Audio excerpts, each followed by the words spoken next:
ጤና ይስጥልን የፕሮግራማችን ታዳሚዎች፣ ይህ ታሪክን ከባለ ታሪኩ በሚል ርዕስ እየተዘጋጀ በእስራኤል የኢትዮጵያውያን ብሔራዊ ፕሮጀክት የዩቲዩብ ድረገጽ የሚቀርብላችሁ ጥንቅር ነው። አዘጋጆች ሮኒ አካሌና አምሳሉ መሐሪ ስንሆን የምስል ድምጽና ቀረጻ ኤዲተር አሸር ሳሙኤል። ዛሬ ልዩ ፕሮግራም አለን። ፕሮግራማችን ደግሞ እንግዲህ ይህን ታሪክን ከባለ ታሪኩ በሚል ርዕስ አዘጋጅተን የተለያዩ መጽሐፍትን ዳሰሳ በማድረግ እንዲሁም ደግሞ አንዳንድ ተምረው በማስተማር የታወቁ ወገኖቻችን ታሪካቸው ለህዝብ ለተተኪው ትውልድ እንዲደርስ በማድረግ በርካታ ስራዎችን ሰርተናል። ይህን በተመለከተም በአገር ውስጥና በውጭ ሀገር በርካታ የፕሮግራማችን ታዳሚዎች መልካም የሆነ አስተያየታቸውን ሰንዝረውናል። የዚህ ፕሮጀክት ባለራዕይ የሆነው ዛሬ የክብር እንግዳችን ነው አቶ ሮኒ አካሌ የፕሮጀክት አሎሚ ዳይሬክተር። ጤና ይስጥልን ሮኒ። ጤና ይስጥልን አቶ አምሳሉ።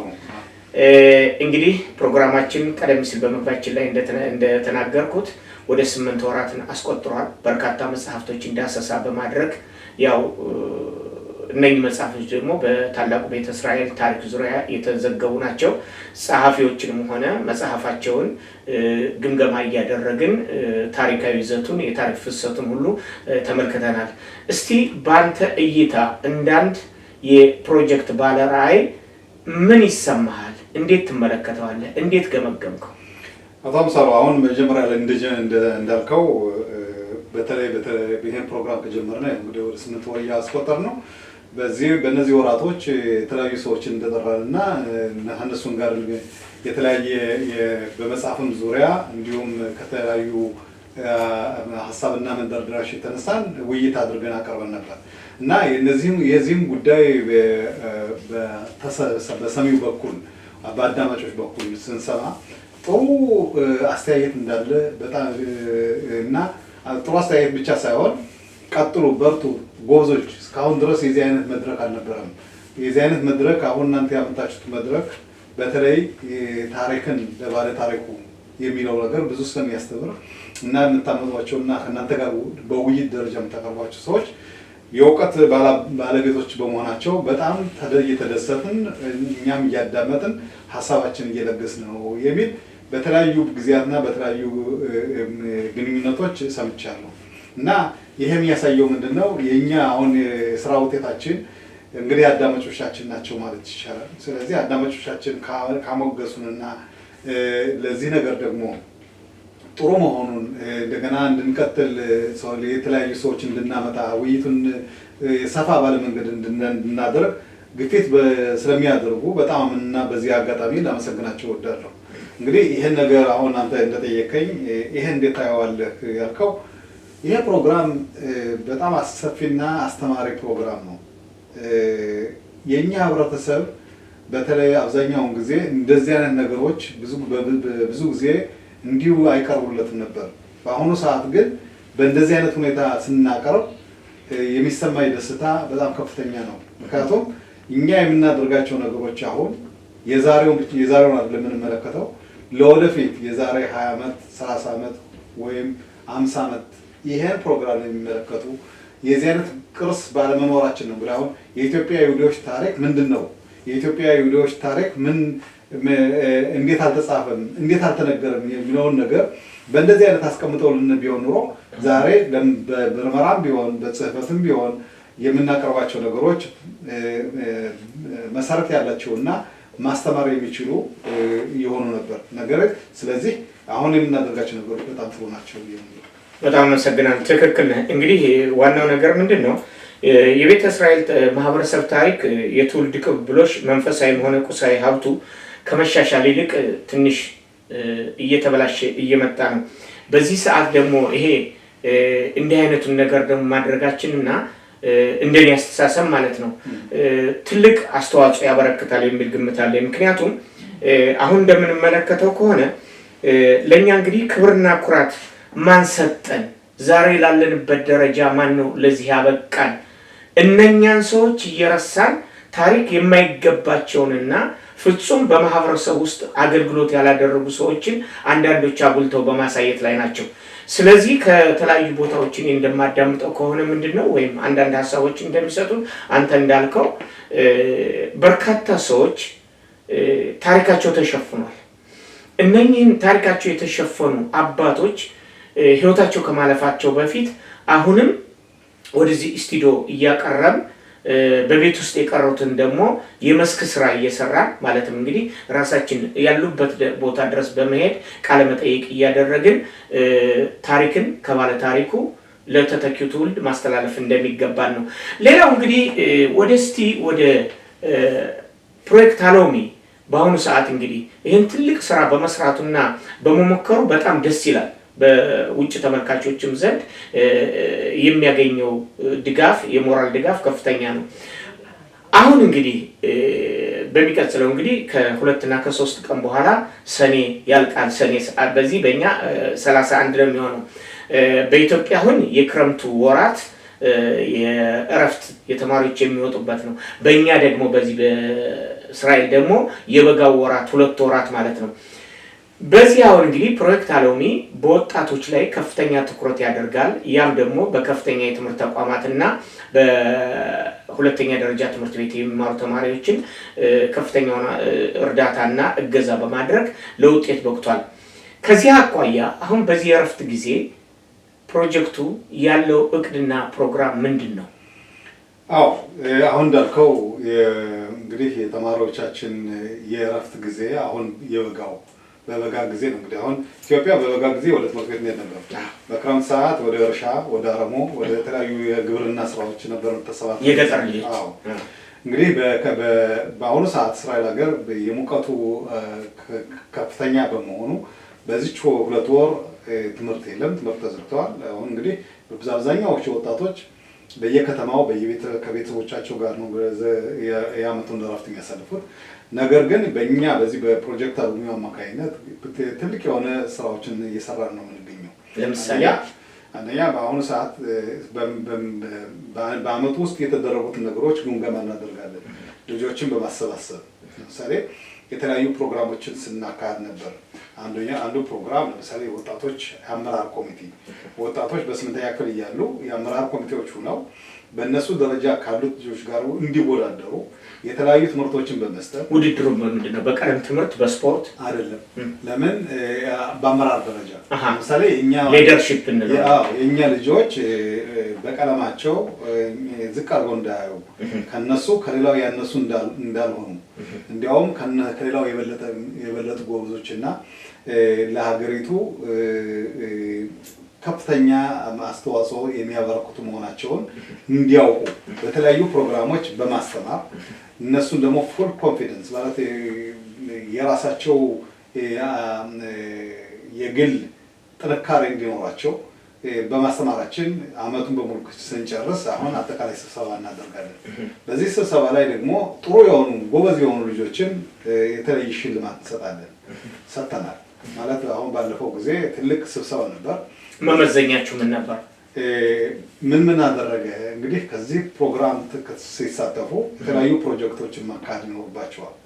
እነዛ ፕሮጀክቶች አንዱ በመወዳደር የትኛው ጥሩ ፕሮጀክት ሰርቷል፣ ምን አድርጓል፣ ያን ያደረገው ስራ ምን አይነት ውጤት አመጥቷል የሚለውን ነገር በሚማረው ሳይሆን በሰራቸው ስራዎች በዚህ የአመራር ኮሚቴ ሊደርሺፕ እና ከእነዚህን በመገምገም ጥሩ ውጤቶችን ያሳየች ወጣት ልጆች የተለየ ሽልማት ይሰጣቸዋል።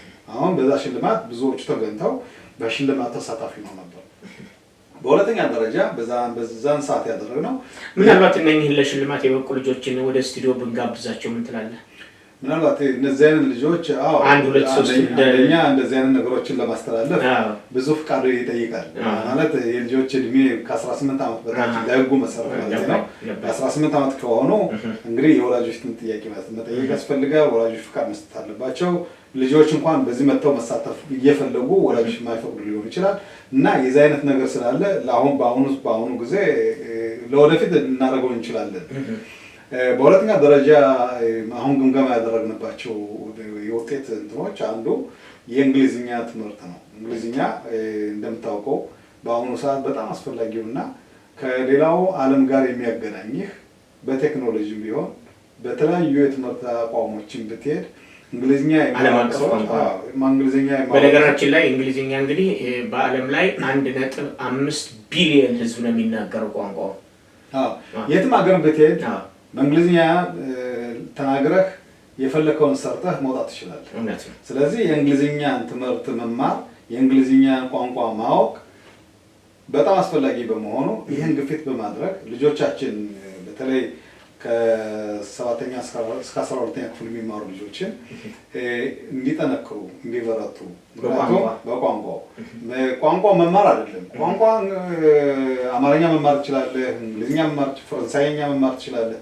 ነገር ግን እንግሊዝኛውን በደንብ አድርገህ ካወቅና መማሩ ብቻ ሳይሆን የመናገር ችሎታ እንዲኖረው ማለት አንድ ሰው እንግሊዝኛ ተማርኩ ካለ ከሰው ፊት ቆሞ መናገር ይኖርበታል። ይሄ ዲቤት የምንለው ነገር አለ እና ሰዎችን ለማሳመን፣ ከሰዎች ጋር ለመከራከር፣ ከሰዎች ጋር ለመነጋገር፣ ሰዎችን በይበልጥ ለመግለጽ ያለህን ሁኔታ ለመግለጽ ከፈለግ ከህብረተሰቡ ቆመህ መናገር ይኖርብሃል። ያንን ለማድረግ የሚችሉ ልጆችን ብዙ አውጥተናል። አሁን እንደገና ደግሞ ያንን የእንግሊዝኛ ትምህርት እንደዚህ ቆመው በሚናገሩበት ሰዓት አንደኛ የግል ችሎታቸው የግል እንትናቸው ይጠነክራል። በሁለተኛ ደረጃ 12ኛ ክፍል በሚለቀቁበት ሰዓት የመለቀቂያ ፈተና በሚፈተኑበት ሰዓት አብራጃቸው ከፍተኛ ነው። በፊት መጀመሪያ ያየነው ምንድነው 3 ነጥብ ነበር። አሁን ግን 5 ነጥብ ደርሰው በማግኘታችን አንደኛ የ5 ነጥብ ማግኘት ማለት ዩኒቨርሲቲ ገባ ማለት ነው። ስለዚህ እንደዚህ አይነት ልጆችን ማፍራታችን በአሁኑ ሰዓት ለእኛ ከፍተኛ ኩራት ነው። ምክንያቱም እኛ አብዛኛዎቹን ወጣቶችን በምናይበት ሰዓት እነዚህ ልጆች ከፍተኛ ደረጃ ይደርሳሉ አይደርሱም፣ እንዴት ብለው መድረስ የሚችሉ እንደዚህ አይነት ፕሮግራሞችን በማሳተፋችን እና ከእንደዚህ አይነት ፕሮግራም ደግሞ እንደዚህ አይነት ልጆች መውጣታቸው ለወደፊቱ ለኢትዮጵያኖች ብቻ አይደለም፣ ለራሳቸው ብቻ አይደለም፣ ለሀገሪቱ በጣም ጠቃሚ ልጆችን እያፈራን ነው ማለት ነው። ቆንጆ ነው። ሮኒ እንግዲህ እዚህ ላይ ቋንቋ መግባቢያ ነው። ቋንቋ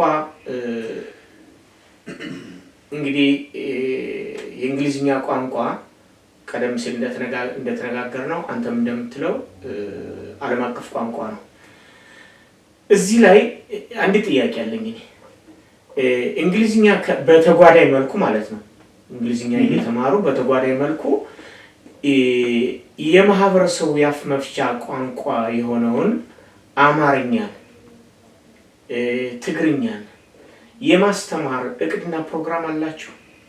አማርኛና ምክንያቱም ይሄን የምልበት ምክንያት አለኝ። በአሁኑ ሰዓት ለምሳሌ አዲሱ ትውልድ ከወላጆቹ ጋር ካለው የቋንቋ እጥረት አኳያ አማርኛውን እነሱ ወጣቱ አይናገርም፣ ዕብራይስጡን ደግሞ ትልልቆች አይናገሩም። ስለዚህ በመካከላቸው አስተርጓሚ የሚያስፈልግበት ጊዜ ላይ ነው ያለ ነው እና ለዚህ ይህን ችግር ለመፍታት ፕሮጀክት አሎሚ ምን እቅድና ፕሮግራም አለው?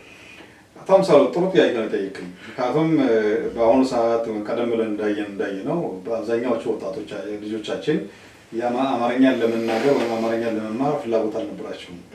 ፍላጎታቸው አብዛኛውን ያተኮረው ምንድነው የዕብራይስጥ ቋንቋን ተምረው ከሌሎች ጓደኞቻቸው ጋር አብረው እና ከነሱ አንሰው ላለመገኘት አብዛኛውን ጊዜ ጥረት ያደረጉት የዕብራይስጥ ቋንቋን ትምህርት ነው። ነገር ግን ቋንቋ የትኛውም ቋንቋ አስፈላጊ ነው። የትኛውም ቋንቋ ካወቅ በየትኛው ሀገር ብትሄድ በዛ ቋንቋ የመናገር የመግባባት እድል ይኖራል። ስለዚህ አማርኛ በእስራኤል ሀገር አሁን በተለያዩ ትምህርት ቤቶች አለ መማር የሚችሉ ፈረንጆችም ይማራሉ። ስለዚህ አማርኛ ቋንቋ እንደ እንግሊዝኛ፣ እንደ ፈረንሳይ፣ እንደ ሌሎችም እንደ አረበኛ ቋንቋዎች የሚማሩበት የትምህርት አቅም ቦታም አለ። ስለዚህ ያ ደግሞ ጥሩ ውጤት ለማትሪክ መለቀቂያ ፈተና አንዱ ውጤት የሚያስገኝላቸው አንዱ እሱ ነው። ግን አሁን ስንመለከት አብዛኛዎቹ ልጆች አማርኛ ለመማር ያላቸው ፍላጎት በጣም ዝቅተኛ ነው። ለዚህም ነው አሁን እንዳልከው በወላጆችና በልጆች በሚቶችና በልጆች በአያቶችና በልጆች ያለው ሁኔታ ያለመግባባት ሁኔታ ከቤት ሄደው ሲያወቁ ሚታቸው ሊጠይቁ ይሄዱና በምን ቋንቋ ይናገሩ። አንዳንዶች አሁን ማድረግ ጀምረዋል ትራንስሌሽን ወይም ደግሞ በእንትን ቋንቋ የሚተረጉም እንትን አለ። በዛ ይጽፉና ወይ የሚናገሩና እዛ ላይ ሲጽፍላቸው ያንን አንብበው ከወላጆቻቸውም ከሚቶቻቸው ጋር መነጋገር ጀመሩ።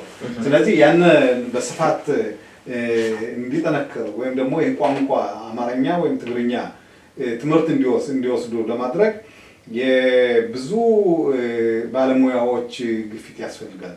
የወላጆችም ከዚህ ላይ ወላጆችም ቢሆኑ አንድ መምህር ናቸው። ትምህርት ቤት ብቻ አይደለም። ምክንያቱም ልጆች ከቤት ውስጥ በአማርኛ ከተነጋገሩ አማርኛ የመናገር ችሎታ ይኖራቸዋል። ወላጆቻቸው ግን አማርኛ የማይናገሩ ከሆነ እንደገና ደግሞ በዕብራይስጥ ብቻ የሚያወሩ ከሆነ ልጆች የሚናገሩት ዕብራይስጥ ብቻ ሊሆን ይችላል። ስለዚህ አንድ ቋንቋ እዛው አደጉ ማለት ነው። በሌላ ደረጃ እኛ ለምሳሌ አንተም እኔም ሌሎችም ኢትዮጵያ የመጣ ነው በሙሉ ከኢትዮጵያ ትውልደ ኢትዮጵያዎች አማርኛ እንችላለን። ከዛ እንደገና ዕብራይስጥ ተማርን። ዕብራይስጥ እንችላለን፣ እንግሊዝኛ እንችላለን። 3 ቋንቋዎችን የመናገር እድል አገኘን ማለት ነው በሌላ አባባል።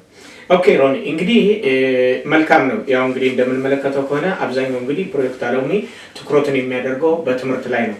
ትምህርት ማለት ደግሞ እውቀትን፣ ክህሎትና መልካም አመለካከትን ከትውልድ ወደ ትውልድ ለማስተላለፍ እንዲሁም ሰብአዊ አቅምን ለማዳበር የሚደረግ ሰፊ የመማርና የማስተማር ሂደት ነው። ይሄ በጣም ደስ ይላል። ከዚህ ላይ አሁን እኔ አንድ ጥያቄ የምጠይቅህ እንግዲህ የወጣቶች ሊደርሺፕ ወይም አመራር ያልከው ወጣቶች ችሎታቸውን የሚያዳብሩበት ደህንነቱ የተጠበቀና ማህበራዊ አገልግሎቶችን የሚያገኙበት ቦታ እንደሆነ ይታወቃል። የፕሮጀክት አሎሚ የወጣቶች ሊደርሺፕ ማለትም አመራር በአንዳንድ መሰረታዊ ጉዳዮች ላይ የስልጠናና የመዝናኛ ድጋፍ ሰጪ አገልግሎቶችን አለው። ኦኬ፣ ለምሳሌ በአሁኑ ሰዓት የተለያዩ ፕሮግራሞች አሁን የሚሳተፉበት ሁኔታ አለ። ይሄ ሊደርሺፕ ፕሮግራም እኛ የምናደርገው ሌላ በእስራኤል ሀገር ውስጥ ሌላ ሊደርሺፕ ፕሮግራም አለ። የወጣቶች አመራር ኮሚቴ አለ። የተለያዩ ትኖት ኖር ማለት በኢትዮጵያ ስካውት እንደምንለው ከእስራኤልም ሀገር የተለያዩ የስካውት በነገራችን ላይ እኔ ስካውት ነበርኩና ስካውት ነው እንዲህ ስካውትን ያስነሳው እኔም አንተም ስለነበረ እና እንደዚህ አይነት ነገሮችም እዚህ ሀገር ስላሉ ለምሳሌ ብኔ አኪባ የሚባል ፕሮግራም አለ። ጾፊም ይባላል። ኗራ ኦቤድ በሎቤድ የሚባል ፕሮግራም የወጣቶች መካከል አለ። ከነዛ ውስጥ ሄደው እንዲሳተፉ ምክንያቱም እኛ ያደረግነው ምንድነው እኛ መንገዱን አሳየናቸው እንጂ በዚህ ፕሮግራም ብቻ ተሳትፈው እንዲቀሩ ወይም ደግሞ ኢትዮጵያኖች ከኢትዮጵያኖች ጋር ሆነው የአመራር ትምህርት እንዲቀበሉ አይደለም።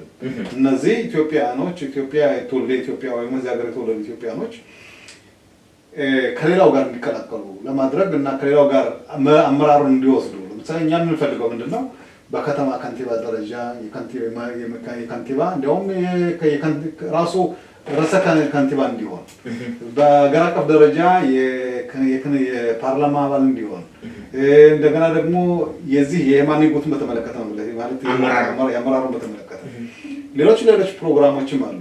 ለምሳሌ እንግሊዝኛ ስናስተምር 4 ነገሮችን ለማግኘት እንፈልጋለን ከወጣቶች። አንደኛ እነዚህ ወጣቶች የእንግሊዝኛ ችሎታቸውን ያዳብራሉ። ሁለተኛ የእንግሊዝኛ ችሎታ ካላቸው ወደ ውጭ ሀገር የመስደድ የመድና ከሌሎች ወጣቶች ጋር ግንኙነት እንዲያደርጉ እኛም አሁን ወደ 25 የሚሆኑ ወጣቶች ተሰደናቸዋል። አሁን በዚህ ዓመት ካናዳ እና አሜሪካ እነዛ አሁን የሚሳተፉ ልጆች አሉ። እንደገና ደግሞ በእንግሊዝኛው ትምህርት የተማሩና ጥሩ ጎበዝ የሆኑ ልጆች በአምባሳደር ደረጃ ወይም ደግሞ ምንድነው በአምባሳደር ደረጃ ሀገሪቱን እንዲያገለግሉ የተለያዩ ሀገሮች አፍሪካ በምንሄድበት ሰዓት ጥቁር ሆነህ አፍሪካ ማገልገል ትችላለህ። አሜሪካን ብንሄድ፣ ኢሮፓን ብንሄድ የተለያዩ ሀገሮች ላይ የኢትዮጵያ አምባሳደሮች እስራኤልን ሀገር የሚወክሉ አምባሳደሮችን ማፍራት ይኖርብናል።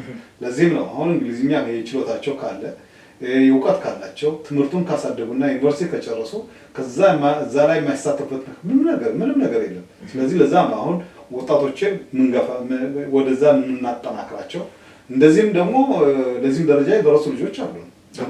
ለዚህም ነው እንግዲህ ቀደም ሲል እንደጠየቁት ጥያቄ እንግዲህ የታላቁ ቤተ እስራኤል ማህበረሰብ 2 ቋንቋዎችን ይናገራል በመሰረታዊነት አማርኛና ትግርኛ። ለዚህም ነው እንግዲህ ወደ አሜሪካና ካናዳ ወደ ተለያዩ አውሮፓና እንደሄዱ ሁሉ ወደ ኢትዮጵያ እየሄዱ ደግሞ አንደኛ ወላጆቻቸው ተወልደው ያደጉበትን አገር፣ በሁለተኛ ደረጃ የአያት ቅድመ አያቶቻቸው አጥንት በክብር ያረፈበትን ቦታ፣ በሌላ መልኩ ይሄ ኮሚኒኬሽን ማለትም በሁለቱ ሀገራት መካከል የባህል የቋንቋ ግንኙነት እንዲኖር በማሰብ ነው። ያን ቅድም ለምሳሌ አሁን ልክ ነህ አቶ አምሳሉ።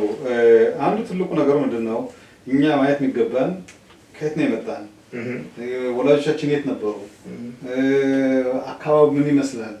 ያንን ነገር ልጆችና የልጅ ልጆች እዛ ቦታ ሄደው ካዩ እና በዛ አካባቢ ጉብኝት ካደረጉ ምናልባት የተለያዩ ነገሮችን ሊሰሩ ይችላሉ።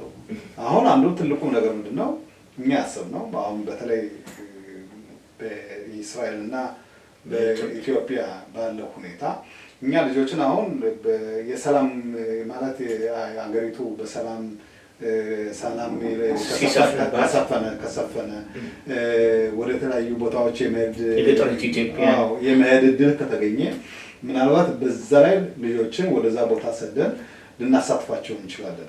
ያና አንዱ ዓላማችን ነው፣ አንዱ እቅዳችን ነው። በሁለተኛ ደረጃ ደግሞ ኢትዮጵያ እዚህ ሀገር ያሉት ትውልደ ኢትዮጵያኖች ለኢትዮጵያ ብዙ አገልግሎት መስጠት የሚችሉ በቴክኖሎጂ ደረጃ እንኳን አሁን በተለይ የምናያቸው በሃይቴክ ደረጃ ማለት የኮምፒውተር እና የተለያዩ የቴክኖሎጂን ትምህርት የተማሩ አብዛኛዎቹ ወጣቶቻችን በኢትዮጵያን ለማልማት ኢትዮጵያን ለማሳደግ የሚችሉ እስራኤል ሀገር ብቻ ሳይሆን ብዙ ወጣቶች እያፈራን ስለሚሆን ስላለን ለዛም ደግሞ ጥሩ ግንኙነት ካለና ጥሩ በሁለቱ መካከል ከዛም ወደዚህ እየመጡ ከዚህም ወደዛ እየሄዱ በሁለቱ ሀገሮች መካከል የግንኙነት ጥንካሬ ቢደረግ እሱ አንዱ ዓላማችን አንዱ ሀሳብ በጣም ቆንጆ ነው። ለምን መሰለህ አሁን ኢትዮጵያና እስራኤል እንግዲህ ለ3000 ዘመን የዘለቀ የባህል የታሪክ ግንኙነት ያላቸው ሀገሮች ናቸው። የኢትዮጵያ ሕዝብም እዛ እንደሚለው ምሳሌ ሲናገር የእስራኤል አምላክ አምላኬ ነው ብሎ የሚያምን ሕዝብ ነው። ከዚህ አኳያ እነኚህን ወጣቶች ወደዛ ማሳተፉና ከዛ በኢትዮጵያ ውስጥ ካሉ የከፍተኛ ትምህርት ተቋማት ዩኒቨርሲቲዎች፣ ኮሌጆች፣ የተለያዩ መንግስታዊና ህዝባዊ ድርጅቶች ጋር ግንኙነት እንዲፈጥሩ ማድረጉ የፕሮጀክት አሎሚ ትልቅ የሆነ ንድፍ ሊሆን ይገባል የሚል ግምት አለኝ። በሌላ መልኩ እስካሁን እንግዲህ የተነጋገርነው አብዛኛውን በቋሚነት በሚሰጠው የትምህርት ክፍለ ጊዜ ያለውን ነው። እስቲ ወደዚህ ወደ 2 ወሩ የረፍት ጊዜ እንመለስና በዚህ የረፍት ጊዜ ውስጥ ለምሳሌ በዚህ የ2 ወር ጊዜ ውስጥ የመዝናኛ ድጋፍ ሰጪ ግልጋሎቶችን ይሰጣል ወይ? ለምሳሌ ክህሎትን ማዳበር ስንል አዳዲስ ስራዎችና እውቀቶችን የሚማሩበት እና ስልጠናዎች። እኔ ለምሳሌ ብዙውን ጊዜ በዚህ በድርሰት ውስጥ በክረምቱ ወራት አሁን በኢትዮጵያ ባለው የክረምቱ ወራት የአንባቢዎች ማህበር አለ። በዛ ውስጥ ይሳተፋለሁ። ንባብ የመጽሐፍ ነው። በተለይ በክረምት የምናደርገው በዚህ በአጭር ጊዜ ውስጥ የሚደረገው አንዳንድ ስልጠና አንዳንድ ትውውቅ በጣም ከፍተኛ ስለሆነ ነው እና ፕሮጀክት አለሙ በዚህ ጉዳይ ላይ ክህሎትን በማዳበር መዝናኛና ማህበራዊ ኑሮን ለምሳሌ ደህንነቱ የተጠበቀ የመሰብሰቢያና የመዝናኛ ቦታን ድጋፍና ምክር ለችግር የተጋለጡ ወጣቶች ሊኖሩ ይችላሉ።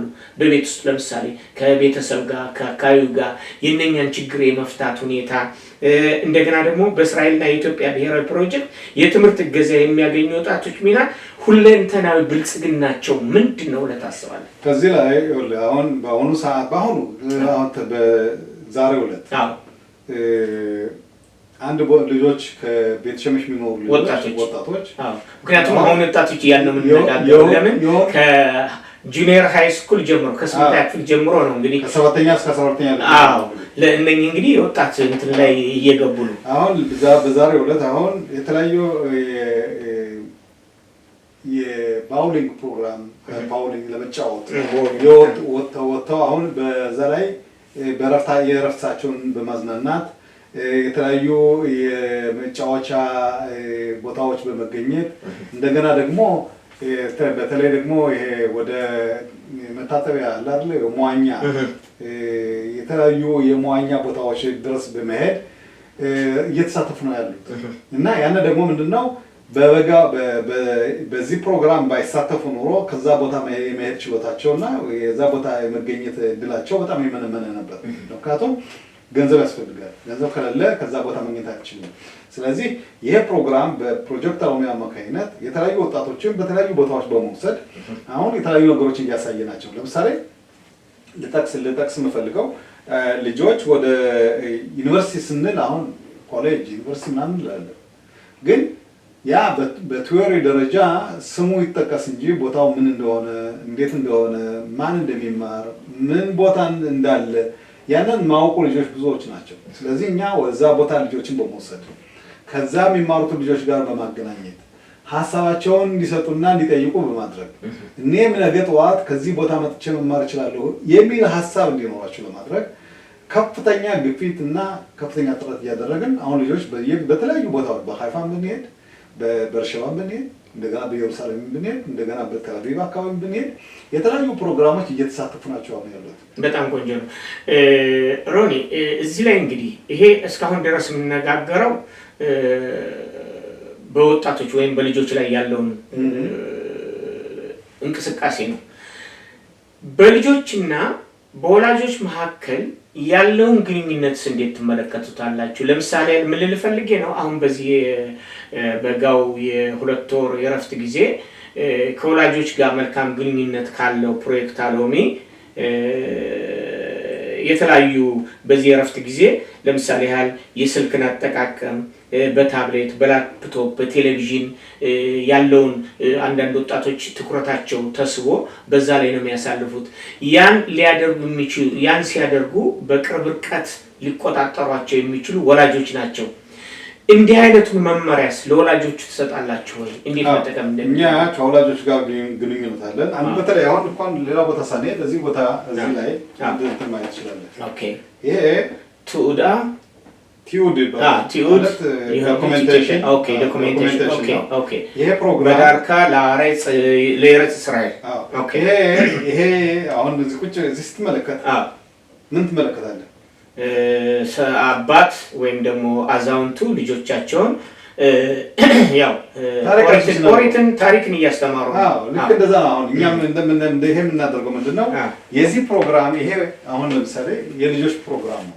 እነዚህ ልጆች አሁን ወላጆቻቸው ወደ እስራኤል ሀገር እንዴት እንደመጡ ምን ችግር እንዳጋጠማቸው ሲመጡ ደግሞ እንዴት አድርገው ይዘዋቸው እንደመጡ ያንን በሙሉ ይጠይቃሉ። ወላጆች ደግሞ ለነሱ ሁኔታውን በሙሉ ይናገራሉ። ኢትዮጵያ እንዴት ነበር? አሁን እኮ ለዚህ ሀገር የተወለዱ ልጆች ኢትዮጵያ የነበርንበትን ሁኔታ ማያውቁ ሆነዋል። በሌላም ደግሞ ያን ብቻ ሳይሆን እስራኤል ሀገር ኢትዮጵያን ይሁዶች ከሱዳን ለማውጣት ያደረገችው የተለያዩ ሚፍጻ ወይም ደግሞ የተለያዩ ኦፕሬሽንስ ሰዎቹ አያውቋቸውም፣ ልጆች አያውቋቸውም። ሚፍጻ ሞሼ ብትላቸው ወይም ደግሞ የሞሼ ዘመቻ ሞሼ ወይም ደግሞ ዘመቻ ሰለሞን እንደነዚህ አይነቶች ብትጠይቃቸው ልጆች አያውቁም። ስለዚህ ያለን አማራጭ ምንድነው?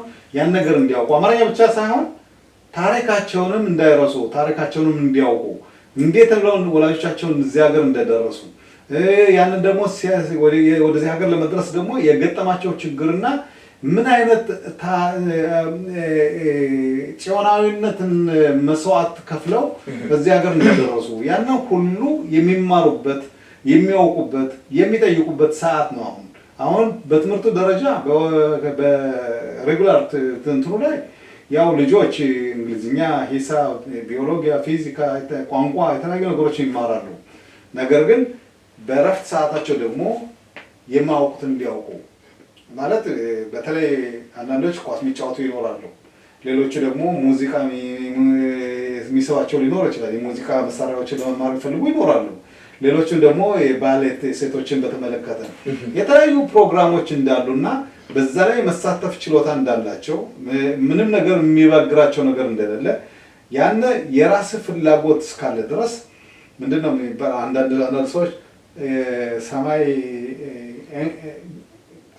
አንግቡ አሸማይ ሁሉ አግቡ እኔ እስከ ሰማይ እስከደረሱ በጣም ጥሩ ነው ማለት ሰማይ የሚባለው ነገር መጨረሻው የት እንደሆነ አላውቅም። በአውሮፕላን ይለናል። በአውሮፕላን ስንሄድም ይሄ የትኛው ላይ ሰማዩ እንደሚያበቃ ማናየም። ስለዚህ እዛ ድረስ ደረጃዎች ደርሰው የራሳቸውን ችሎታቸውን አዳብረው ለራሳቸውም ለሀገሪቱም ጠቃሚ እንዲሆኑ የማናደርገው ጥረት የለም። አሁን እንግዲህ ያ ደግሞ ስናደርግ በተግባር እያሳየን ነው። ከወላጆች ጋር ያልከው ጥያቄ አሁን ለወላጆች ደግሞ ትምህርት ያስፈልጋል። አብዛኛዎቹ የመጡት ከሀገር ቤት ነው። ነገር ግን አሁን በአሁኑ ሰዓት ስንነጋገር ወላጆች ስንል እኛ ነን። የተወሰኑት አሁን በቅርብ ጊዜ መጡ እንጂ አብዛኛዎቹ ከዚህ ያደግን ከዚህ ተማርን እና የሀገሪቱን ባህል አናውቅ ማለት አይቻልም። የሀገሪቱን ቋንቋ ማወቅ አናውቅ ማለት አይቻልም። ነገር ግን ትምህርት ግን ከልጅነት እስከ እርጅና ምን ጊዜ መማር ይኖርብሃል ለማወቅ ከፈለክ ማለት ነው። ትምህርት እድሜን አይገድበውም። ልክ ነህ። ኦኬ እዚህ ላይ እንግዲህ የትምህርት ዋና ዋና ጥቅሞች ስንል እውቀት መገብየት፣ አስተሳሰብ ማዳበር፣ ኑሮን ማሻሻል እነኚህ መሰረታዊ እንትኖች ናቸው። ከነዚህ ውጪ ከዚህ ጋር መሄድ የሚችል ለምሳሌ ይሄ እውቀት መገብየት ስንል ማንበብን መጽሐፍትን ማለት ነው። በማንበብ ለምሳሌ ዓለምን በስፋት መረዳት ያስችላልና ላይብራሪዎቹ ጋር እንዲሄዱ ወጣቶቹ በማንበብ በኩልስ በንባብ አእምሯቸው እንዲያዳብሩ ፕሮጀክት አለው የሚሰጠው መመሪያ ነው። አዎ ይሄን በተመለከተ ለምሳሌ ዶክመንቴሽን ፕሮግራም አንዱ ጽፈህ ስታወቃ ያን የጻፍከውን ነገር በመጽሐፍ ደረጃ ለማውጣት ብዙ ነገሮችን ብዙ ፕሮሰሶችን ይጠይቃል። ልጆች ናቸው እንግዲህ ያንን ነገር የሚያደርጉት። ያንን ነገር ደግሞ እንደገና በተለይ አሁን በአሁኑ ሰዓት በአብዛኛዎቹን በምንመለከትበት ጊዜ ኢትዮጵያኖች ብቻ አይደሉም፣ የኢትዮጵያ ትውልደ ኢትዮጵያኖች ብቻ አይደሉም። አሁን በአገሪቱ ደረጃ ብዙ ጊዜ ወደ መጽሐፍ ዓለም ወይ ደግሞ መጽሐፍ የማንበቡ ሁኔታ በጣም እየቀዘቀዘ ነው። ለምን? የቴክኖሎጂ ጉዳይ ነው። ምክንያቱም ዓለም አሁን በእኛ አሁን ባለንበት ጊዜ ፊት መጽሐፍ ፍለጋ እንሄድ ነበር። ዛሬ በእጅ ነው ያለው ሁሉም ነገር በእጅ በአንድ ቴሌፎን ውስጥ ዓለምን በቀላሉ መጎብኘት የምትችልበት ሰዓት ስለሆነ በዛ ላይ ነው አብዛኛውን ትኩረት የሚሰጡት እና አሁን በዚህ ሳምንት ባለፈው ሳምንት አንድ ትልቅ ኮንፈረንስ ነበረ። ይሄ ኮንፈረንስ ምንድነው? ወጣቶች ጎበዝ የሆኑ ተማሪዎቻችንን የገመገምንበት ሰዓት ነው የነበረ እና ያንን በምንገመገምበት ሰዓት በተለይ ወደ 100 ምናምን ልጆች ነው የነበሩ። አሁን የሁለት ቀን ሴሚናር ነው ያደረግነው። አሁን በዛ ላይ ልጆችን የተለያዩ ፕሮግራሞችን ስናሳትፍ ሀሳባቸውን ደግሞ ለማወቅ ፈልገን ነበር እና እንጠይቃቸዋለን። ምንድነው መሆን ለወደፊት እድላችሁ ምንድነው? ምን መሆን ነው የምትፈልጉት? ስትል ከዛ የምትሰማው የልጆች ሀሳብ ምንድነው? ደረትህን ነፍተህ ለካ እንደዚህ አይነት ልጆች አሉ የምትልበት ሰዓት ደርሳለህ። ምክንያቱም አብዛኛዎቹ የሚሉት ምንድነው? እኔ ዶክተር መሆን እፈልጋለሁ፣ እኔ የህግ ጠበቃና ፍርድ ቤት ፈራጅ ዳኛ መሆን እፈልጋለሁ። እንደገና ደግሞ በአገሪቱ በቴክኖሎጂ በኩል ስንሄድ እኔ የተለያዩ ካምፓኒዎች ገብቼ የዛ ካምፓኒ መሪ አመራር እና መሪ መሆን እፈልጋለሁ የሚሉ ልጆች የሀሳብ ዶክተሮች እንሆናለን የሚሉ ልጆች አብዛኛዎችን ስለሰማን በጣም የሚያኮራ በጣም የሚያስደስት ምናልባት ይህንም ደግሞ በዚህ በምናደርገው ውይይት ሰዎቹ ሊያቸው ይችሉ ይሆናል እና የዚህ አይነት ነገሮችን በማየታችን የኢትዮጵያ ልጆች እኮ አሁን አቶ አምሳሉ 2500 ዘመን ስንኖር አብዛኛውን ጊዜ ያሳለፍነው በገጠሪቱ ዓለም ነው እና በገጠሪቱ ኢትዮጵያ ነው ያለው በገጠሩ ሁኔታ ያለው ሁላችንም እናውቃለን። እንግዲህ ካደገ ዓለም መጥተህ በ2500 ዓመት በኋላ ከዚህ 40 ዓመትና 30 ዓመት ተቀምጠህ ያን የነበረውን ትልቅ ሰፊ የሆነ ልዩነት ያጠበብንበት ሰዓት ነው ያለው። አሁን እኮ እኛ ከኢትዮጵያ የመጣ ነው ወጣቶችም ሆነ ኢትዮጵያኖች አብዛኛዎቻችን በጥሩ ደረጃ ነው ያለነው። በአመራር ደረጃ በተለይ በሀገሪቱን በውትድርና ዓለም የምትሄድበት ሰዓት ብዙ ልጆች ኢትዮጵያኖች የመኮንን ማዕረግ አግኝተው በአመራር ደረጃ የተቀመጡበት እንደገና ደግሞ በዶክተሬትም ደረጃ ብንሄድ እንኳን በእኛ በዚህ በፕሮጀክት አማካኝነት ወደ 22 የሚሆኑ ዶክተሮች አሁን ሜዲካል ዶክተሮች የሚማሩ አሉ። እነሱ አሁን ሰሜል ጋር ወይም ደግሞ ድጋፍ የትምህርት ድጋፍ ድጎማ እንዲሆን የገንዘብ ድጋፍ የምናደርግላቸውም አሉ። ከዛም ውጪ መሐንዲሶች ከዛም አልፎ ሌሎቹ ተማሪዎችን ስትመለከት የኢትዮጵያ ተማሪዎች በአሁን በዩኒቨርሲቲ ደረጃ ወደ 3400 የሚሆኑ ተማሪዎች አሁን አሉ እየተማሩበት ትምህርት አለ። በዛም ከዛም በላይ ብዙዎቹ የጨረስንና በዛ በስራ ዓለም የተሰማራ ብዙ ሰዎች አለን እና የኢትዮጵያ ይሁዲዎችን በምንመለከትበት ጊዜ ካመጣጣችን እስካሁን ያለው ሁኔታ የሚያሳየው የግራፍ ሁኔታ ወደ ላይ እንጂ ወርታች አይደለም። ምክንያቱም ከሀገሪቱ ብዙ እየተማርን ነው። ከሀገሪቱ ጋር እኩል ለመሄድ ከፍተኛ ጥረት እያደረግን ነው እና እኔ አሁን በዚህ አጋጣሚ ለተመልካቾቻችን ቢሆን ከእስራኤልም ሀገር ያላችሁ ውጭም ሀገር ያላችሁ በእኛ በዚህ አማካይነት በዚህ ስቱዲዮ አማካይነት ግንኙነት እያደረግን የሀሳብ ለውጥ የትምህርት ማዳበር ችሎታ ባህልና የኪነትን በተመለከተ የምናሰፋበት መንገድ እየተነጋገርን ብንሄድ እስራኤል ሀገር ያለው የኢትዮጵያ ይሁዲዎችና በተለያየ ሀገር የሚኖሩ ሌሎች ኢትዮጵያውያን ጥሩ የሆነ ግንኙነት ፈጥረን ሀገራችንን ማለት የነበርንባትን ሀገር ኢትዮጵያን የምንረዳበት ሁኔታ እንዲፈጠር ይችላል እየገምታለሁ። በጣም ቆንጆ ነው። ሮኒ እንግዲህ እዚህ ጋር ትምህርት ለአንድ ሀገር ሁለንተናዊ እድገት፣ ሰላምና መረጋጋት መሰረት ነው። ፕሮጀክት አለሚ ደግሞ ይሄን መሰረት ባደረገ ለህብረተሰብ ለውጥና እድገት ትጋት በማድረጉ ከፍተኛ ምስጋና የሚገባው ፕሮጀክት ነው እና አንድን አገር ለማውጣት አንድን አገር ከድህነት ከመከራ ከችግር ለማውጣት ብቁ የሆነ ዜጋ ለማፍራትና የቴክኖሎጂ ስልጣኔን ለማድረግ ይረዳል። እንግዲህ ትምህርት ከዚህ አኳያ ከትምህርት በተጓዳኝ መልኩ በሌሎች ሙያ ነክ ነገሮች ላይ ትኩረት ማድረግ ይፈልጋል። እንግዲህ አሁን ለምሳሌ ምን ልፈልጌ ነው? አዎ በጤናው ዘርፍ ዶክተሮችን እንትን እያደረገ ነው፣ ድጎማ እያደረገ በትምህርት በኩል እየረዳ ነው። በምህንድስና ባልከው ደግሞ ኤሌክትሪሻን የተለያዩ ሁኔታዎችን እየረዳ ነው። በሌሎቹ በኩል ታሪክን ለምሳሌ የታሪክ ተመራማሪዎችን፣ ጸሐፍትን፣ ደራሲያንን በመርዳት በኩል ያለው እቅድና ዓላማ ምንድን ነው?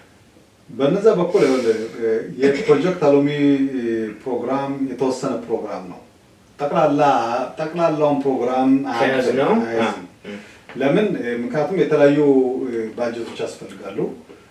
የሰው እውቀት ያስፈልጋል። በጀት ካለ እንሰራለን ነው። ባጀት ካለ መስራት ይቻላል። ነገር ግን ያንን ባጀት ለማምጣት በጣም አስቸጋሪ ነው አሁን። ነገር ግን አሁን እንዳልከው ትምህርት አንድን ህብረተሰብ ከአንድ ቦታ ወደ ሌላ ቦታ የሚያደርሰው እና የሚቀይረው ትምህርት ነው። የሙያ ተማሪዎች የምንላቸው በትምህርት ነው እንጂ እንዲሁ በተለምዶ የመጣ የእውቀት እና የስልጣን ደረጃ የተቀመጡበት አይደለም። ምክንያቱም አንድ ሰው ከተማረ መጀመሪያ ዲግሪ ካለው ሁለተኛ ዲግሪ ከዛም እንደገና ዶክተር ይሆናል፣ ከዛ ፕሮፌሰር ይሆናል። ፕሮፌሰር ስለሆነ ደግሞ ሁሉን ያውቃል ማለታችን አይደለም። የሚያውቀው በአንድ በኩል በተማረውና በዛ በወሰደው ልምድ ያንን እንትን አድርጎ አጥንቶ ከፍተኛ ደረጃ በመድረሱና ከሱ ከሌላው የተለየ በመሆኑ የፕሮፌሰር ደረጃ ማዕረግ ይቀበላል ማለት ነው። ለምሳሌ በጦርነትም ቢሆን በውትድርና ዓለም እንደምናየው ማለት ነው። ስለዚህ እያንዳንዱ በተለይ የፕሮጀክት አሎሚ ዋና ዓላማችን በተለይ የምለው ይሄ ታዳጊ ወጣት በተለይ ከ13 እስከ 18 ዓመት ያሉት ልጆች እንዴት አድርገን ነው የወደፊት እድላቸው የምናሰምረው? እንዴት አድርገን ነው እነዚህ ያላቸውን ህልም እውን የምናደርገው? እነዚህ ወጣቶች የሁላችን ልጆች ናቸው። የኔ ብቻ ልጅ አይደሉም፣ ያንተም አይደሉም፣ የሁላችንም ናቸው። ስለዚህ እንደዛ እስከሆነ ድረስ ሁላችንም እነዚህ ታዳጊ ወጣቶችን የምናሳድግበትና ትልቅ ደረጃ የምናደርስበት መንገድ ምንድን ነው? ከወላጆች ጋር ብቻ በመነጋገር፣ ከባለሙያዎች ጋር ቀርበን በመነጋገር፣ እንደገና ደግሞ ከኢትዮጵያኖች ከወጣ ወንድሞችና እህቶች ጋር ቀርበን በመነጋገር እንደነዚህ አይነት ነገሮችን ማስፋት ይኖርብናል። ያን እስካላደረግን ድረስ ግን ይሄን እንደዚህ አይነት ነገሮችን እስካላሰፋንና እስካልተዋየንባቸው ድረስ በተለይ የተወሰኑ ወጣቶች ከፍተኛ ደረጃ ሊደርሱ ይችላሉ። ግን አብዛኛዎቹ ችግር ላይ የሚወድቁበት ሁኔታ ሊፈጠር ይችላል። ስለዚህ እንደዛ ከመሆኑ በፊት የሁላችን ትብብር አስፈላጊ ነው። በደቡብም በሰሜንም በመሀከሉ ሀገር ያለን በሙሉ እየተዋየን ዛሬ ለመዋየት በጣም ቀላል ነው። ዋትስአፕ አለ። እንኳን መገናኘትና ስብሰባ ትልቅ ስብሰባ ማድረግ አያስፈልግም ዛሬ። ምክንያቱም በእንደዚህ ሚዲያ ማስተላለፍ ትችላለህ። እንደገና በዋትስአፕ ደረጃ ማስተላለፍ ትችላለህ። በዙም ደረጃ ማስተላለፍ ትችላለህ። ስለዚህ ብዙ ነገሮችን መስራት ስለምንችል ከቤት ተቀምጠን አይ ምን ላድርግ ከሚለው ይልቅ ከቤት ተቀምጠን እንዴት አድርገን ነው ስራዎችን መስራት ምንችል፣ እንዴት አድርገን ነው አሁን ካለ ከዚህ ያለችኝን ጊዜ ሳላበክን ጥሩ ደረጃ ማድረሳት፣ እንዴት አድርገው ትምህርት መማር እንደበት በሌላው ይቅርና አንተ እኮ መጽሐፍ ይዘህ ስታነብ ልጆች ካዩ ልጆችም እኮ ነገ ጠዋት መጽሐፍ ይዘው ሊያነቡ ነው እንግዲህ ማለት ነው። አንተ ቢራ ይዘህ ካዩ ደግሞ እነሱም ቢራ ማይዛቸው አይቀርም። እንደዛ እውነት ነው። እዚህ ጋር እንግዲህ ሮኒ እስካሁን ድረስ እንግዲህ በትምህርቱ ዙሪያ ያለውን ነገር ተነጋግረናል። ቅርስም በተመለከተ ፕሮጀክት አሎሚ ያለው እቅድ ምንድን ነው? ቅርስ ስንል እንግዲህ ሁልጊዜ እናገረዋለሁ የሚንቀሳቀሱና የማይንቀሳቀሱ ቅርሶች አሉ። የኢትዮጵያ ይሁዳውያን ከኢትዮጵያ ወደ እስራኤል ሲገቡ የሚንቀሳቀሱ ቅርሶቻቸውን ይዘው ገብተዋል። እነኛ የሚንቀሳቀሱ ቅርሶች ምንድን ናቸው? እስክስታው፣ ዳንኪራው፣ ባህላዊ ጨዋታው፣ አንዳንድ ሁኔታ እሱ እንዳለ ነው። እንዲያውም እዚህ በከፍተኛ ሁኔታ እየተካሄደ ነው። እዛ ከነበረው ማግኘትም አንዳንድ ጊዜ በጣም እንትን ነው። ስለዚህ ያለ የማይንቀሳቀሱ ቅርሶች እንግዲህ ኢትዮጵያ ውስጥ ነው ያሉት። እነኛም የዕደ ጥበብ ውጤቶቻችን ናቸው። የእናት አባቶቻችን እነኚህ የዕደ ጥበብ ውጤቶች ለምሳሌ አዲስ አበባ ኢትዮጵያ ውስጥ አንድነት ፓርክ ውስጥ አሉ፣ በሙዚየም ውስጥ ተቀምጠዋል ያሉ። የአድዋ ድል መታሰቢያ ፓርክ ውስጥ አሉ።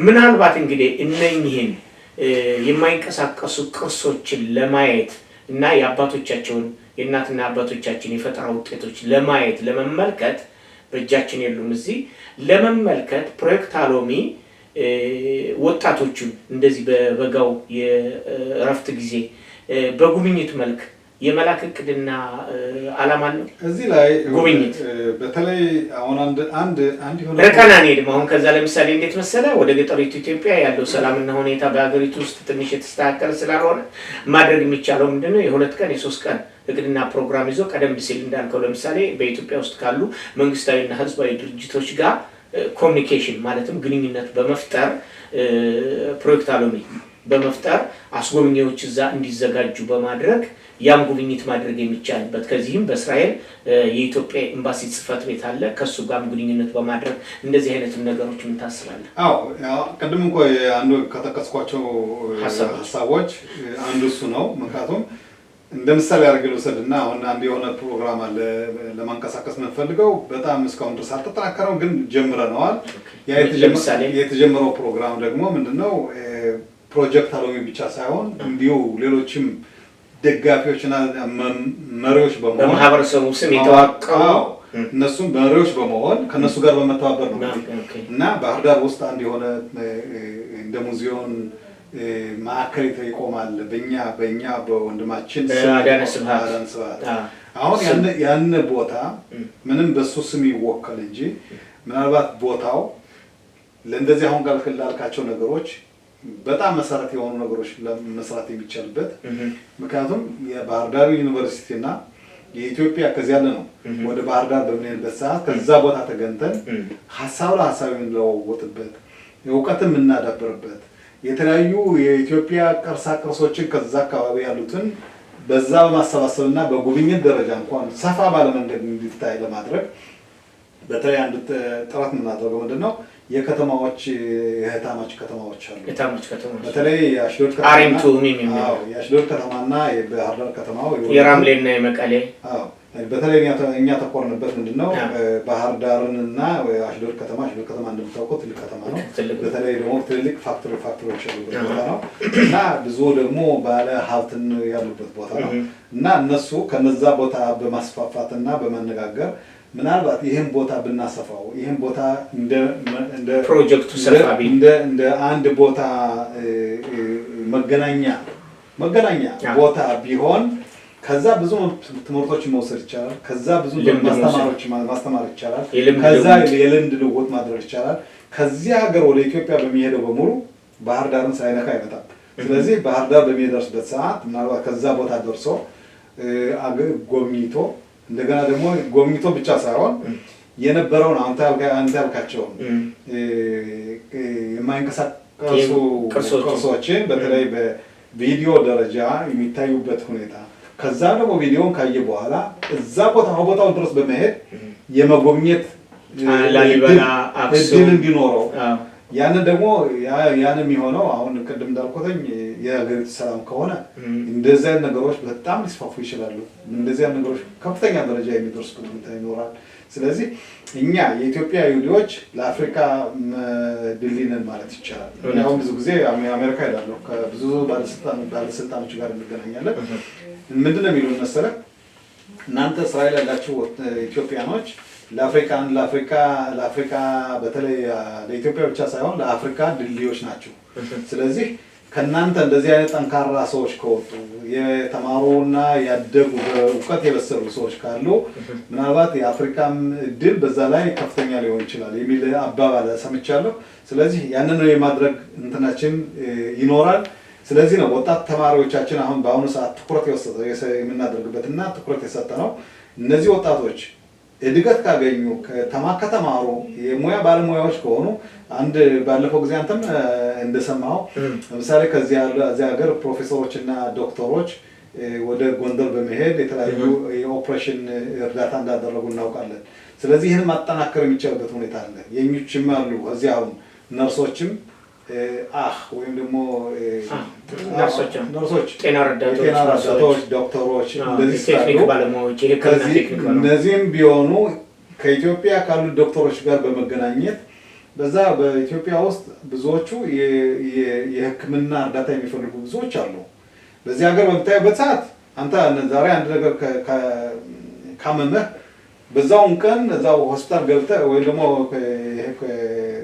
ፋርማሲ ወይም ደግሞ ኮፓቶሊም ወይም ደግሞ ቤት ሆሊም ገብተህ እርዳታ የማግኘት እድል አለ። አብዛኛው ጊዜ እዛ የለም እንደዚህ አይነት ነገር። ስለዚህ እንደዚህ አይነት ነገሮችን ማስፋት የሚቻልበት ሁኔታ ሊፈጠር ይችላል። በጣም ቆንጆ ነው። እንግዲህ ሮኒ ፕሮግራማችን ወደ ማጠናቀቅ እየቀረብን ነው። የታሪክ ፍልስፍና ዘይቤ አባት በመባል የሚታወቀው በሰሜን አፍሪካ የነበረው ታላቁ የታሪክ ፈላስፋ አውጉስቲኖስ የታሪክን ምንነትና ዓላማ ሲገልጽ እንዲህ ይላል። ታሪክ መንግስት መቆሙና መፍረሱን፣ ህዝቦች ማደግና መውደቃቸውን ያትታል። ይህም የሚሆንበት ምክንያት አምላክ ባቀደው መሰረት የሰው ዘር ወደ እውነተኛው ብርሃን ለመምራትና ለማደስ ሲል ነው።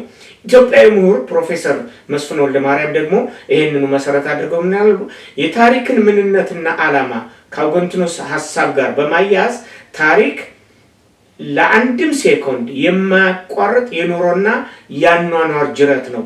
የአንድ ህዝብ የስራ መዝገብ ታሪክ ነው ይላሉ። ስለዚህ እኛም በእስራኤል የኢትዮጵያ ይሁዳውያን ብሔራዊ ፕሮጀክት የእነዚህን ሁለት የታሪክ ምሁራን መሰረታዊ ሀሳብ ተመርኩዞ ታሪክን ከባለ ታሪኩ በሚል መሪ ቃል በቤተ እስራኤላውያን ታሪክ ዙሪያ የጻፋቸው መጽሐፍ ያዘጋጃቸው አንዳንድ ነገሮች በእንግድነት የጋበዝናቸው አንዳንድ መልካም አስተዋጽኦ ያላቸው ሰዎች አሉ። ይህም ፕሮጀክት በስፋትና በጥልቀት ለማራመድ አንተነህ ባለራዕዩ ምን እቅድና ዓላማ አለ? አቶ አምሳሉ መጀመሪያ ይህን ፕሮግራም ስንጀምር እኮ በዚህ ጥያቄ ነው የተመሰረት ነው። ይሄ ምንድን ነው ያልነው ትዝ ይልህ እንደሆን የኢትዮጵያ የታሪክ ተመራማሪዎች የኢትዮጵያ ታሪክ አዋቂዎች ለምንድን ነው ስለ ኢትዮጵያ ይሁዲዎች ያልጻፉ? ለምንድን ነው የታሪካችን አብዛኛውን ጊዜ በምንፈልግበት ጊዜ ግልጽ ሆኖ ያልቀረበ? በጽሁፈት ደረጃ ላይ ለምን ተመስርቶ በጽሁፈት ደረጃ ያላገኘ ነው? ለምንድን ነው ብዙዎቹ አሁን ለምሳሌ አንዳንዶች ሲጽፉ በሁለት ዓመት የገዙትን መንግስታት ወይም 2 ወር የገዙትን ጽፈው እናገኛለን። የኢትዮጵያ ይሁዲዎችን ታሪክ ግን በሰሜኑ በኩል ማለት ነው በተለይ በትግራይ በጎንደር ክፍለ ሀገር በጎጃም እንዲሁም በወሎ በእንደዚህ አይነት አካባቢዎች ብዙ ጊዜ የነበርንባቸው አካባቢዎች በዛ አካባቢ የተደረጉት ነገሮች አሁን ተዳፍነው እንዳሉ ነው ያሉ። ታሪኩ እስካሁን ድረስ ተጽፏ ለማለት አይቻልም። እኔም ለዛ ነው አሁን እንግዲህ የታሪክ ተመራማሪዎች የታሪክ አዋቂዎች ይህን ነገር ከዚህ ከተማሩ ከኢትዮጵያ ካሉ ታዋቂዎች ጋር በመተባበር የኢትዮጵያን ይሁዲዎች ታሪክ በይበልጥ አስፍተው ለመጻፍ ይችላሉ የሚለው ሀሳብ በአንተም በእኔም ላይ ገዝፎ የሚታየው። ለዚህም ነው እኛ በዚህ ምርምር በዚህ በመናገራችን ብቻ ወይም ታሪኩ ለባለ ታሪኩ የሚለው ብቻ ሳይሆን ታሪኩን ለባለ ታሪኩ ለማድረስ ደግሞ ተመራማሪዎች አዋቂዎች ሰዎች ስለሚያስፈልጉን እነዛን ሰዎች ደግሞ ማፍራት የምንችለው በዩኒቨርሲቲ ደረጃና በኮሌጅ ደረጃ የተማሩ ይሄን ነገር ለመመራመር ፍላጎት ያላቸው መማሮች አሉ ፍላጎት ያላቸው እንደዚህ ያለ ነገር መስራት ቀና ልቦና ያላቸው እና በምርምሩ ዓለም ውስጥ ተሳትፈው በተለይ እንኳን ብዙ ታሪክ አዋቂዎች አሁን ሲናገሩ ሞሼ የተቀበላት ጽላተ ሙሴ ኢትዮጵያ ያለች ትባላለች። እንግዲህ አለ ከተባለ መባሉን ነው እንጂ ምርምር ተደርጎ የት ቦታ እንደሆነ ቦታው እንደዚህ አካባቢ ነው ይላሉ። ግን እስኪ ለመመራመር እንሞክር። ያንንስ የጽላተ ሙሴን ባናገኝም የኢትዮጵያ ይሁዲዎች ታሪክ እንዴት እንደነበር ከየት ቦታ እንደመጣን እንዴት ብለን እዛ ቦታ እንደሰፈር አብዛኛዎቻችን እንኳን መሬት ይዘን መሬት አልባ የሆነበት ምክንያት ለምንድን ነው? ለምሳሌ እዛ ስንገባ ወደ ኢትዮጵያ በምንገባበት ጊዜ ሀገሪቱ ጠፍሪ ነበረች። ሀገሪቱን በቋንቋ በዕብራይስጥ ቋንቋ የሰየሙበት ቦታም አለ። ያ ሁሉ እያለ ታሪካችን ተዳፍኖ ታሪካችን የማይታወቅበት የኢትዮጵያ ይሁዲዎች ታሪክ ሌሎች የሚተርኩት ሁኔታ አገኘ ነው። ደግሞ ያን ደግሞ ሲተርኩ ደግሞ አንድ ነገር ከጻፍ ያ የተጻፈ ነገር እንደገና ለመሰረዝና ለማደስ ብዙ ጊዜ ይፈጅባል እና ታሪኩን ለባለ ታሪኩ አሁን በዚህ አጋጣሚ ታሪኩን እንመረምራለን። ታሪክን የኢትዮጵያን ይሁዲዎች ታሪክ ከሌሎች ጋር በመገናኘት አስፍተን ምርመራ እናደርጋለን ለምትሉ ወጣቶች አስፈላጊውን ትብብር በማድረግ ይህን ነገር እንዲፈጸም ከፍተኛ ጥረት እንደምናደርግበት ሁኔታ ይኖራል ብዬ በጣም ቆንጆ ነው። እና እንግዲህ የታሪክ ዓላማ አንድ ህብረተሰብ ወይም አንድ ህዝብ ያለፈውን ዘመን ከፍታና ዝቅታ አስታውሶ የአሁኑ ትውልድ ካለፈው ትውልድ በጎ ጎኖችን ትምህርት ወስዶ ከችግሮች ተምሮ በኑሮ መሻሻል እንዲያሳይ ማድረግ ነው። ከዚያ አኳያ እንግዲህ ታሪክን የምትጽፉ እህቶቻችን ወንድሞቻችን በምታደርጉት ነገር ሁሉ ማስረጃዎችን መሰረት እያደረጋችሁ እንድትጽፉ ደውሉልን። እኛም በተለያየ ሁኔታ ልንረዳችሁ ዝግጁ ነን። የዛሬውን ፕሮግራማችን በዚሁ እናጠቃልላለን። ስለነበረን ጊዜ እጅግ አድርገን እናመሰግናለን። በሚቀጥለው ጊዜ በተመሳሳይ ፕሮግራም እስከምንገናኝ ድረስ መልካም ጊዜ። እናመሰግናለን። ታንኪዩ።